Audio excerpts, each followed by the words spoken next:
Au Gabon, la nécessité de mobiliser des ressources pour couvrir le financement des infrastructures, la couverture sociale, les soins de santé et l'éducation se fait de plus en plus ressentir. Deux instruments sont utilisés par les États pour lutter contre les inégalités. Le premier est manifestement la dépense publique, c'est-à-dire la manière de dépenser l'impôt collecté sous forme de services publics ou de transférer en espèces. Le second est la fiscalité elle-même, qui se subdivise aussi en deux éléments, notamment le niveau de recettes fiscales collectées à proprement parler et la manière dont ces recettes fiscales sont prélevées, autrement dit la structure fiscale. En pratique, les politiques fiscales doivent tenir compte de l'équilibre entre l'équité et l'efficacité.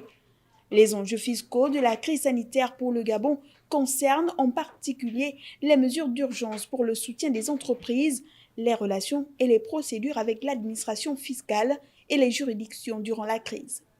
Le gouvernement gabonais le sait, il devra réévaluer ses stratégies budgétaires à moyen et long terme afin d'équilibrer les aides fiscales et la stabilité budgétaire pour s'adapter à une nouvelle réalité dont, malheureusement, les contours sont encore largement méconnus. Pour ce faire, de nombreuses administrations telles que les impôts commencent à examiner les prochaines politiques de relance qui visent à rétablir la confiance et à stimuler l'activité économique.